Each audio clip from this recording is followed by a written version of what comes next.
Good morning and welcome back to the Settlement Project podcast series. I've begun to explain a book that is soon to be published by the Settlement Project. I'm writing it together with some collaborators. And the primary thrust of this book will be to identify clearly the most contemporary versions of philosophical and ideological drive that is working to dismantle the foundations of free democratic societies and working most aggressively and especially in the United States of America. There are a number of origins and places that this current philosophical and ideological force originates. One of them is the current activity and the ideological underpinnings of that activity of the CCP, the Chinese Communist Party that rules China. It includes Hong Kong. It's currently in a quite aggressive stance towards Taiwan. The mission of China is to ultimately attain world hegemony. People have identified either 2030 or 2050 as the goal dates for this purpose, for this national purpose of China, more particularly the CCP.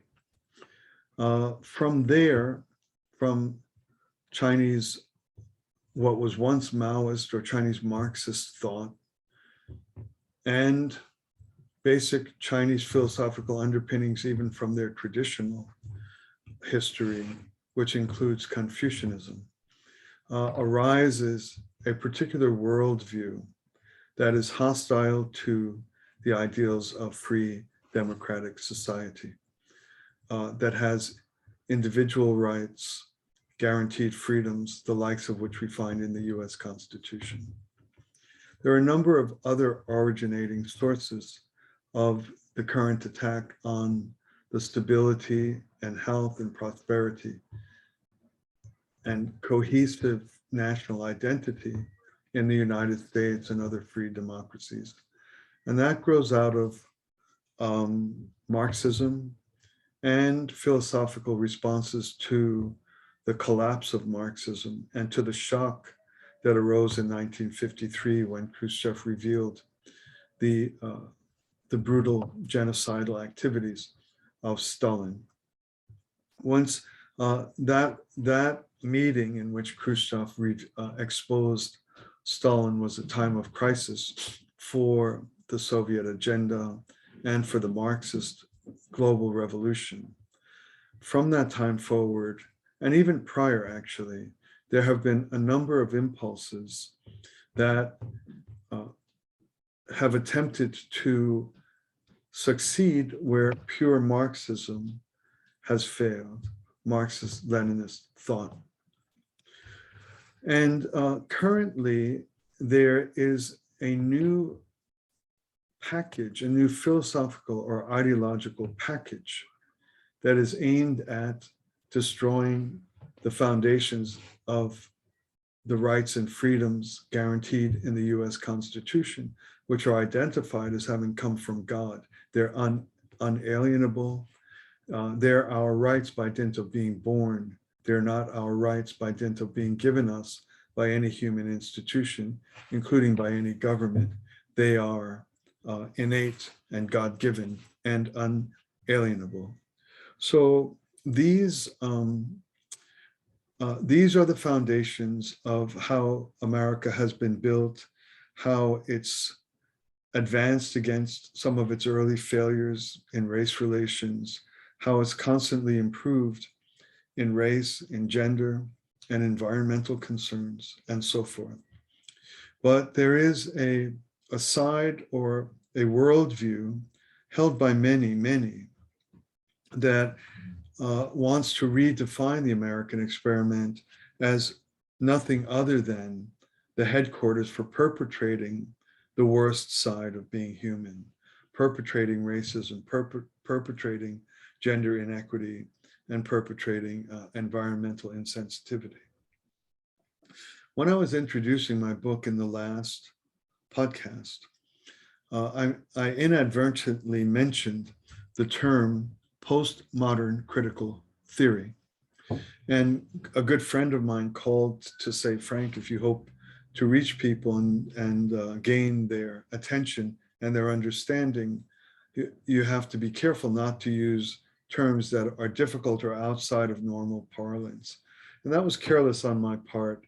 The term postmodern critical theory is actually a term invented by myself. So of course, nobody's going to know what that is.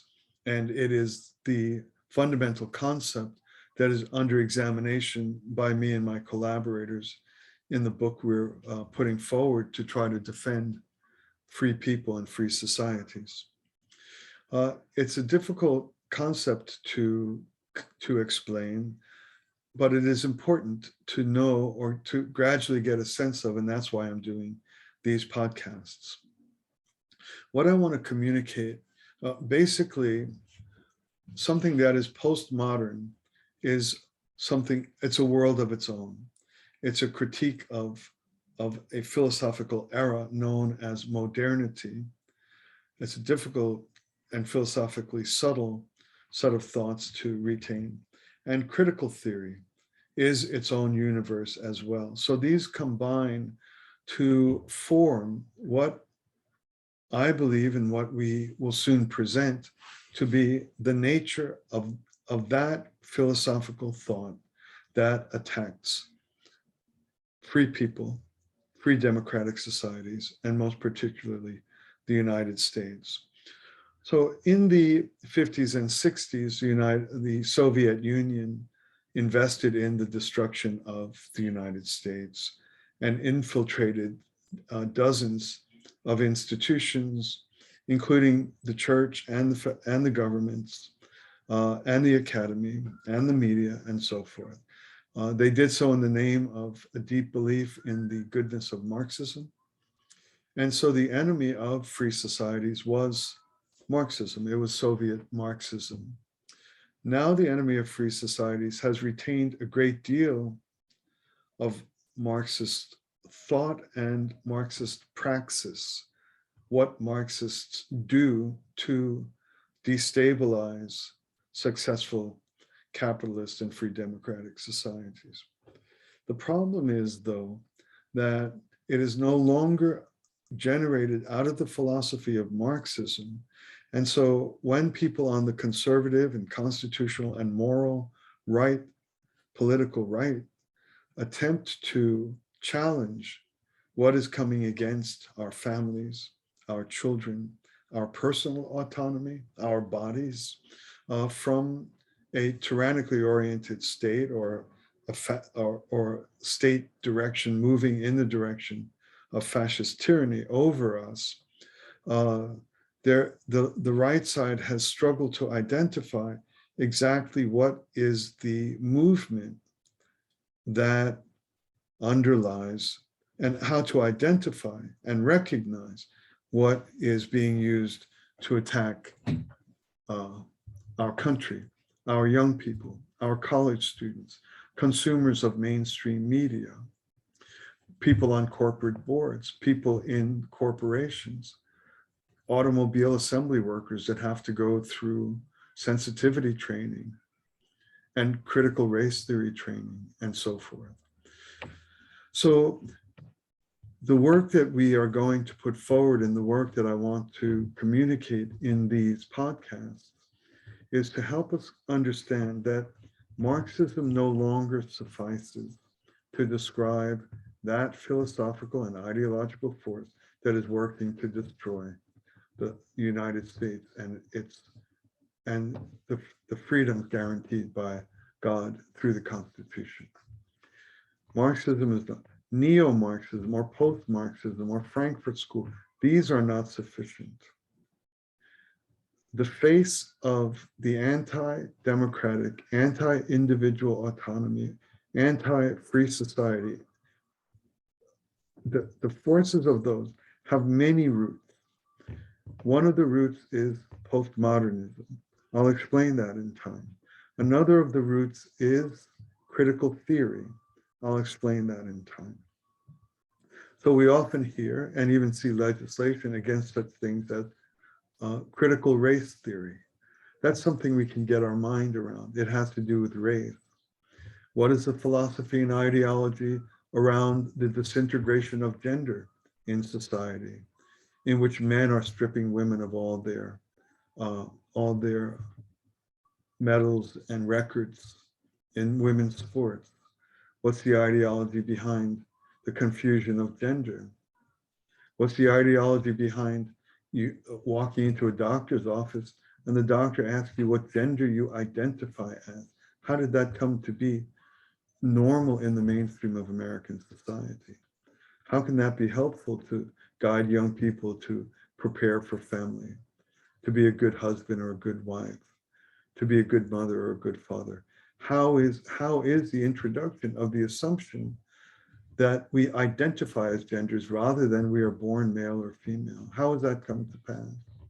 How has it come to pass that a simple person who goes to work in Minnesota for the Coca-Cola Corporation has to sit through classes to learn that things that they never dreamt of, never thought of, just by their mere existence of their birth, are oppressive in nature, that require their abject apology to coworkers who themselves have never felt anything from their coworkers? How has that come to be normal, everyday parlance?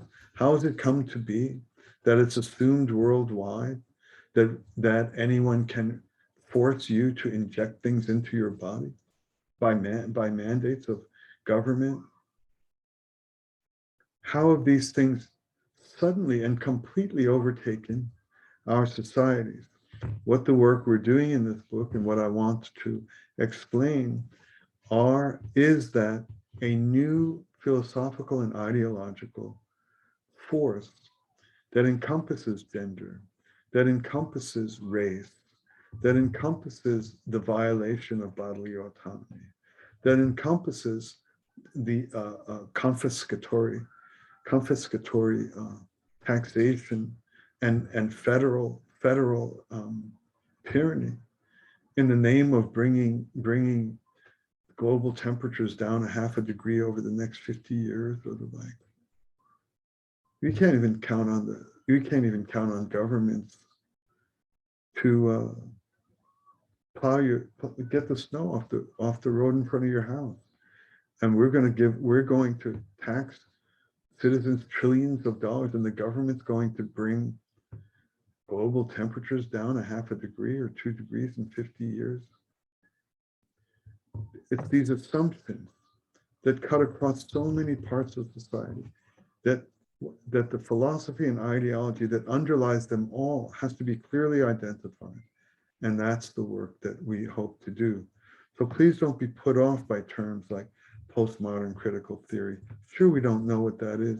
I'll explain it over the course of my podcast. But what's important to know is that there is a single unifying philosophical and ideological force that is working to undermine free people, free societies, God-given guaranteed rights of human autonomy and responsibility, and freedoms like freedom of the press, freedom to gather, freedom to worship. These are being undermined under the assumption of certain basic philosophical premises. I've called that postmodern critical theory. I'll explain it a little bit more week by week, but it's important to know that there is a single philosophical and ideological direction and foundation that is responsible for these attacks. And we have to be able to identify it and recognize it, because sometimes it's going to come as gender.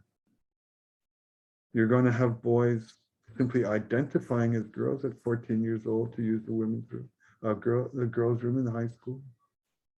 Sometimes they'll identify as race, where you'll be forced to sit through guilt sessions just by dint of being born one with certain features or another. And sometimes it identifies as confiscatory taxation in the name of environmental. We have to, not only do we have to keep our alert or our eyes open, but we have to know what is the wellspring of the attack. What are the origin points? Out of what philosophies has this come to be so pervasive? And that's what we'll be discussing week by week. And that's what the book will also talk about. So don't be put off by seemingly technical or philosophically difficult terms. It's basically an effort to begin to introduce a new shape of that which has always existed. And that is hostility to sound and stable organization that encourages independent human freedoms and responsibilities. Thanks a lot for listening. I'll be back with you again soon.